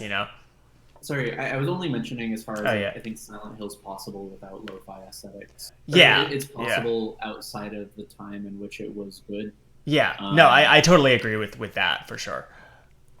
I think it's really hard though. Like it's hard to imagine Silent Hill 1 made any other time than when it was. But anyway, last from chat, and then you can close the do whatever next thing you want to do for stream. I'm just I'm gonna play, and if you want to say what they say, let me know. Cool. I'm gonna turn this down a bit because it's really loud. So Robin is pointing out that Silent Hill 2 is good because you're so far past the point of fixing the thing that went wrong. Oh, that's interesting. Yeah, yeah. I feel like that's for anything really heavy, though, right?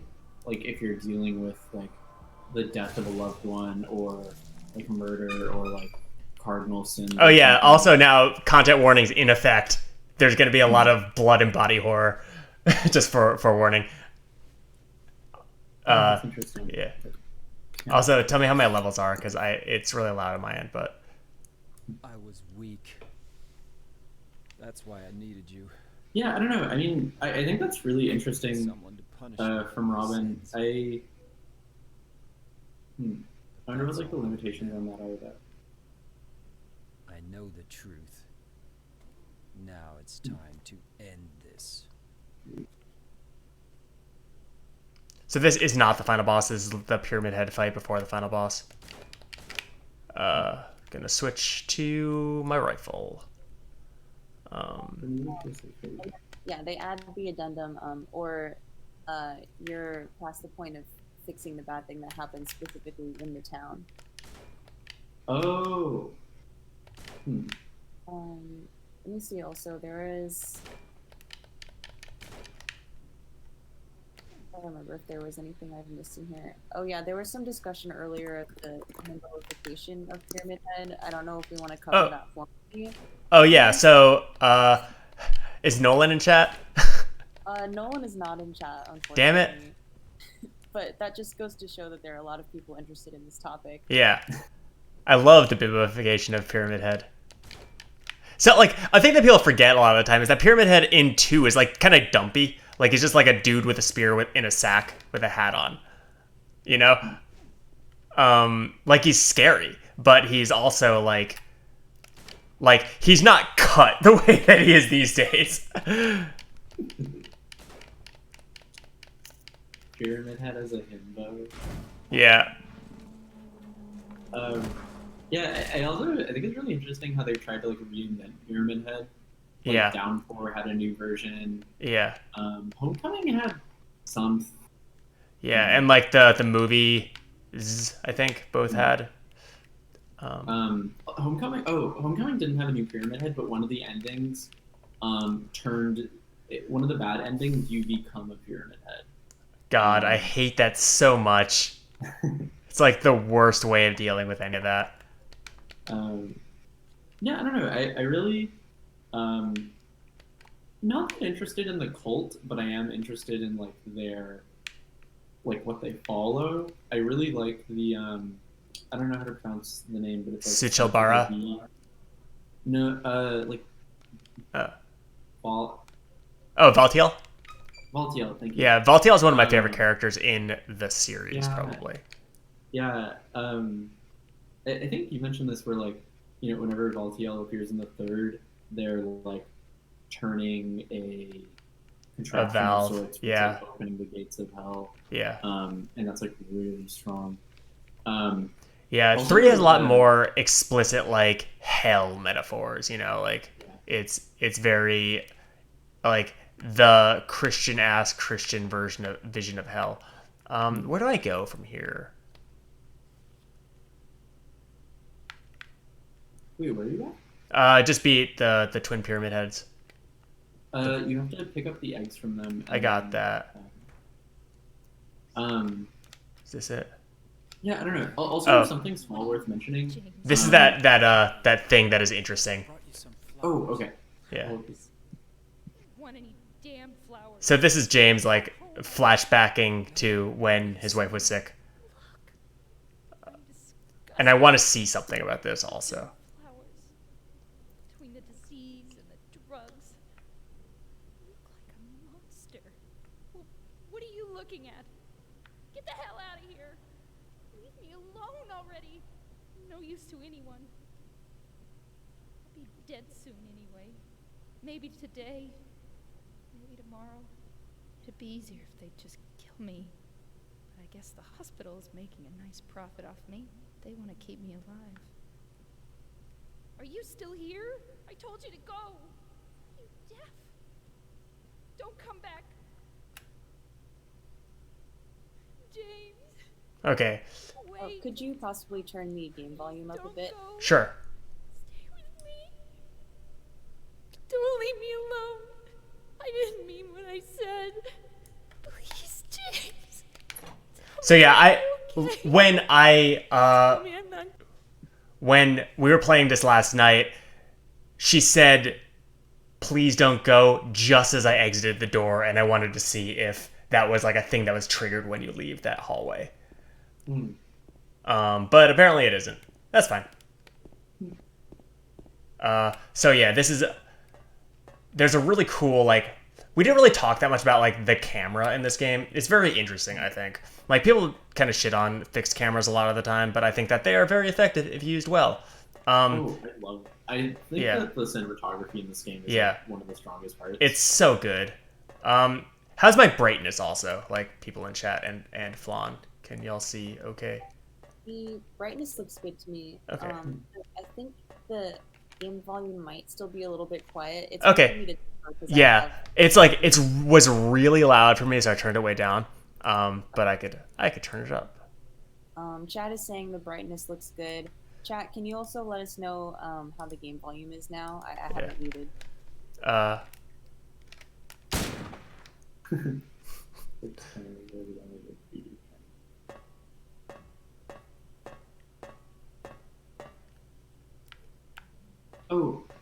Something small I wanted to mention. I think a lot of people in chat might know, but just in case there's like a person or two who doesn't. Silent Hill, or a lot of people on Team Silent went on to make this other game called Siren, which is kind of like Silent Hill. It's very but good. Instead of like a Japanese vantage on like small town America, it's like so yeah, this Japan. frame I freaking love. Yeah, sorry, I'm just gonna leave this camera here. Keep talking. That was all I had to say. Okay, yeah. It's just like if anybody was interested in like how Silent Hill handles religion, Siren would be really interesting to look at. Yeah. And this is one of my favorite final bosses in maybe any game, just like design wise. It's sick as hell. So yeah, thing one is just this arena is like so cool. This is at the top of the Otherworld hotel. And yeah, like when you walk up here, the stairs just like fall away.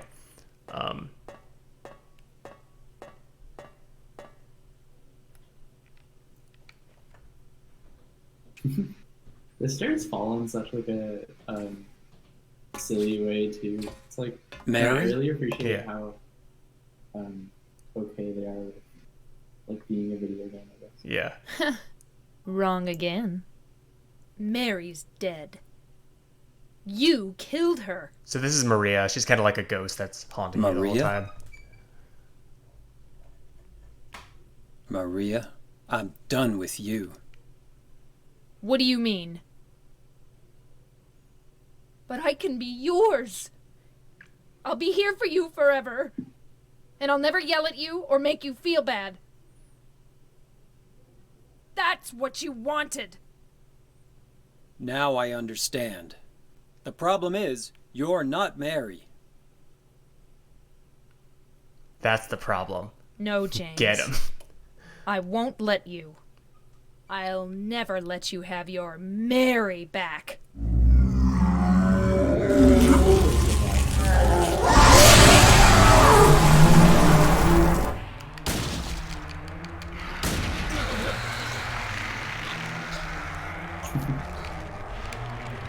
Also, we didn't touch on this, but there is a DLC for Silent Hill 2 Yeah. that talks more about Maria and like just how the series handles ghosts. It's really interesting.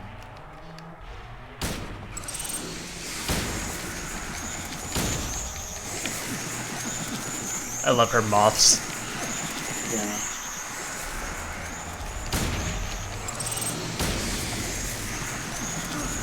It's like this Silent Hill. Yeah. Love. I like it, but very specific. Yeah.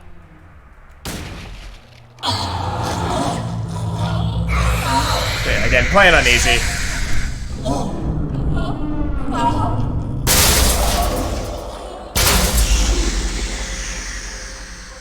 James. and then it makes you pull the trigger on her to end her. James.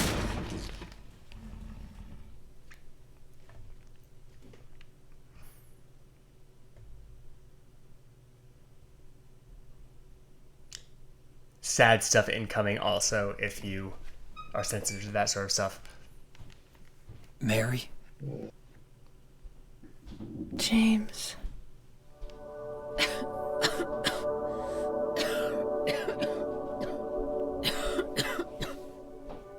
Forgive me. I told you that I wanted to die, James. I wanted the pain to end.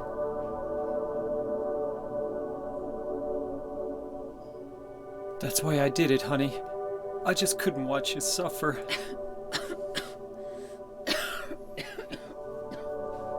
No. That's not the whole truth. You also said that you didn't want to die. The truth is, part of me hated you for taking away my life. You killed me, and you're suffering for it. It's enough, James.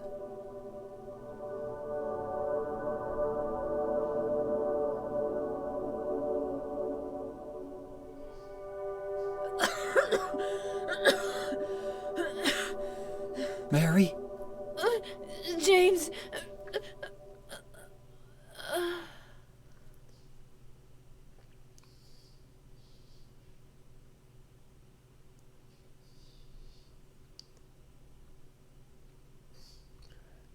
Another like technical thing, I think.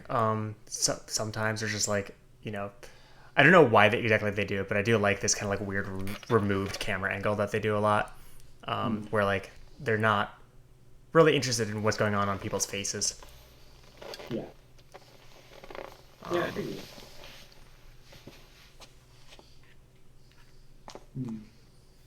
I sometimes read that as like, this is the town's point of view, not any particular person in its point of view.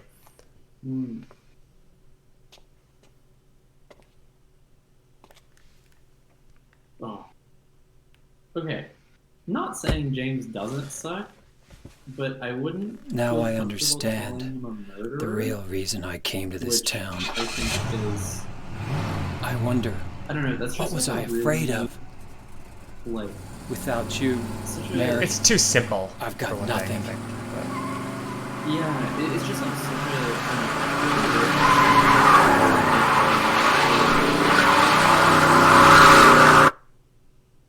It's like Now, a rock and a we can hard be place together. to Yeah. this. In my restless dreams, I see that town. Silent Hill. Oh, and this is the canon ending. Yeah. You promised you'd take me there again someday.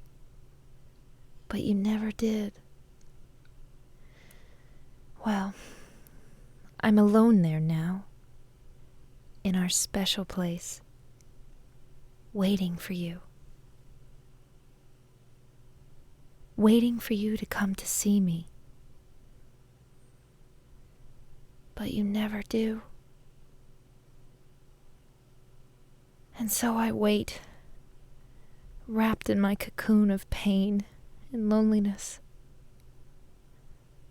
I know I've done a terrible thing to you. Something you'll never forgive me for. I wish I could change that. But I can't.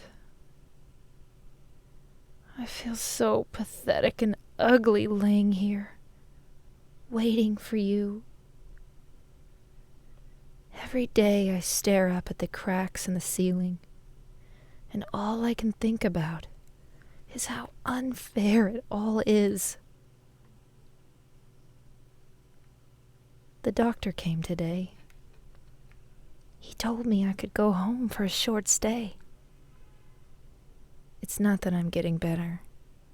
It's just that this may be my last chance. I think you know what I mean. Even so, I'm glad to be coming home. I've missed you terribly. But I'm afraid, James. I'm afraid you don't really want me to come home.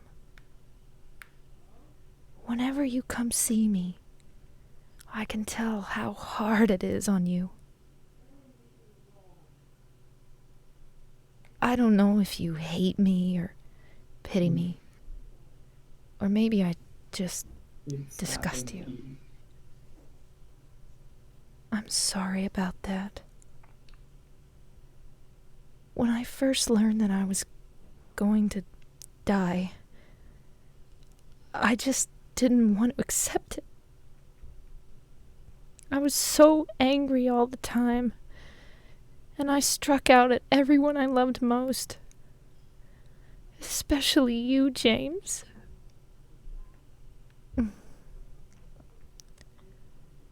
That's why I understand if you do hate me. But I want you to know this, James. I'll always love you. Even though our life together had to end like this, I still wouldn't trade it for the world. We had some wonderful years together. Well, this letter has gone on too long, so I'll say goodbye. I told the nurse to give this to you after I'm gone. That means that as you read this, I'm already dead. I can't tell you to remember me, but I can't bear for you to forget me. These last few years since I became ill, I am so sorry for what I did to you, did to us. You've given me so much, and I haven't been able to return a single thing. That's why I want you to live for yourself now. Do what's best for you, James. Cut to just like bad metal song.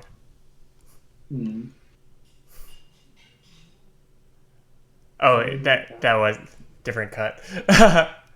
That's coming after this. James,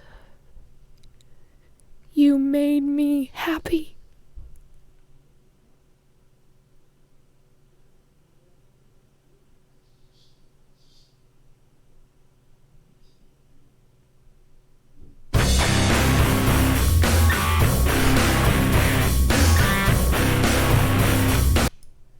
Yeah, that's the canon ending of Silent Hill 2, and yeah, really love this game. Also, maybe worth mentioning, that ending implies, if I remember correctly, you drove your car off the bridge at the beginning of the game. Yeah. In like a suicide, to be with your wife. Yeah. Yeah. And yeah, I think that's it. That's time for us, basically. Are there any other questions in chat or anything else that people want us to? Haven't seen another question come in, but yeah, last chance for any last thoughts or questions that Hunter or Syn to respond to. One question: did you have fun? Yeah. Yeah. With this or with playing the game or yeah. Yeah. I assume, but it could be about this. Yeah. Yeah. Like, it's fun. I feel like in our circles, it's like one of those like weird contentious things, but like doesn't need to be. I don't know. I really like playing this game as well as like as like, you know, experiencing it or whatever. Like it's fun, I think. I don't know. I think It's I sad, had but more fun like remembering Silent Hill than I yeah. do actually playing it. But I feel like a lot of games work that way for me. Yeah. But I really like just like scrolling through Wikipedia and like reading articles and or not articles, but like concept art and stuff like that. Yeah. Yeah, like this last time I played it, I was like dicking around on voice chat with a bunch of people, and that was super fun. In like the way more traditional sort of way, I think. Um, Yeah. There's also, I think it's interesting thinking about like fun and horror, or like fun and fear yeah, are are things that we like, are genres where we expect like to be delivered a very specific emotions. Like when we play a fun game, we want to feel fun. When we experience a horror thing, we want to get scared. And like when we watch comedy, we want something to make us laugh. So they're all kind of connected through this like things that give people these like kind of very yeah, intense experiences. yeah. Um, yeah, it's really funny when like those things come together. Like there is a lot of like genuinely really funny stuff in Silent Hill. And like funny in like sometimes like very classically funny sorts of things, but then just like weird stuff where it's like, who thought of this? Like this is one puzzle where you have to open a can, like a tin can, and you open it and it's full of light bulbs. And it's just like, okay, I guess that's a thing that exists. Like sealed, you know, the can was sealed and there were light bulbs in it. Yeah. um I think they're also worth mentioning that was like um shout out to this one like old movie. I mean, Silent Hill has a lot of that, but I think I don't know. It's really like cool that something can be funny and like horrifying at the same time, or like that's a yeah, really special space to be in. I think. yeah, Also worth mentioning, we didn't really talk about this, but like the every Silent Hill has like a dog ending obligatory, yeah, where that's like I don't know if funny is the right word, but definitely something in that ballpark where it's just like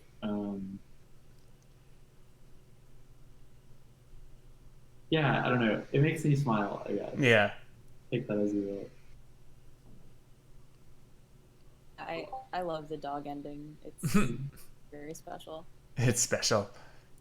But yeah, I guess if there's not anything else from stream chat, just want to say thanks to everyone for watching and being here, um, and for posting your questions and comments. Yeah, Excellent. this is a ton of fun. Sorry, what were you saying? Yeah. Oh yeah, go ahead. Hunter, were you saying something? Oh, no, I was just saying that I had a lot of fun. Yeah. Thanks to moderator and Syn and everybody else who made this happen. Yeah. I appreciate it a lot. Yeah, totally. The last note, I want to talk about Game of the Month Club as a whole. This is if you don't know, this is like a regular programming thing that Babycastles does, where we pick a game or a series and have an in-depth talk about it. Games are often voted on by the community. Next month, we got coming up for you in anticipation of the death of Flash games on the internet. It's going to be a month of Flash games. There's not a particular game, and this time we're just talking about the medium and the culture. So I'm going to be doing some streams of like kind of lightning round, playing as many Flash games as I can. And then we're going to put a panel together later on in the month of like Flash game creators or people who are doing some archiving work or otherwise just knowledgeable about them to a little talk. So look forward to that. And if you're not already in the Facebook group, there's a Game of the Month Club Facebook community, as well as a channel on the Babycastles Discord. Which you should all join. Yeah, we had Game of the Month Club had been in hiatus for a little while. With our sorry, I can't talk. Our physical venue closed down, but we are bringing it back as a streaming series. So yeah, this will probably just keep on going until we're able to do it in person again. Yeah. Yeah. Also, like, just a note about the Flash game thing. Like, are we still like soliciting like suggestions of games and stuff like that, or do we have enough? Because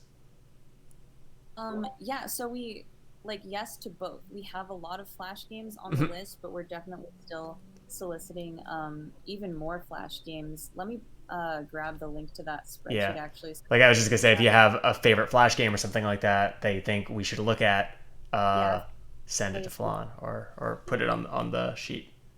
yeah. And let me just get that link.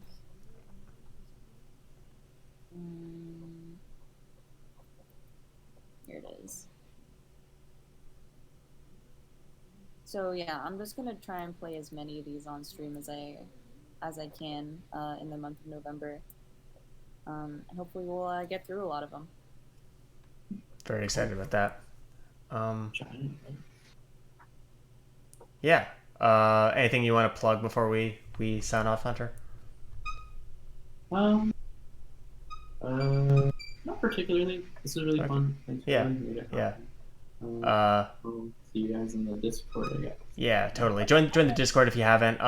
If you are interested in the bullshit that I have to say, well, I talk a lot about horror games. If you like horror games, maybe follow me on Twitter at Synodai, SYNODAI. And on my personal channel, I stream a bunch of horror games every Saturday, like old weird horror games.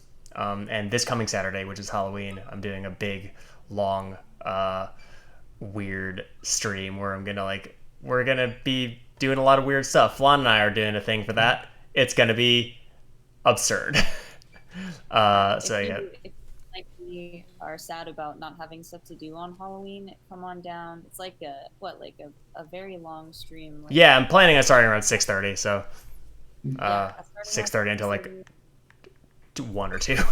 Yeah, there's gonna be gourd carving. There's gonna be horror games. There's gonna be other Halloween related activities. Yeah, that's gonna be on twitch.tv/hyacinthnil, HYANCI, hyacinth like the flower, NIL, like the value in Ruby or whatever. So yeah, that's it for us, I think. Thank you so much for coming to this and listening to us talk about this game that we really like for like a solid 2 hours. Like I was like a little worried that we were like gonna lose steam at some point, but we talked for like a solid 2 hours 15 minutes. So that's cool. I don't know. I think that's cool. Whatever. Take care, y'all. Yeah, have a good night, everybody, and also, of course, as usual, donate to Babycastles if Yeah. you haven't already. Links up there. QR code up there, and yeah, or you can also become a member on With Friends, and then you get cool merch discounts and other things like that, which are really great. But yeah, thanks for supporting us and for watching. Peace. Peace.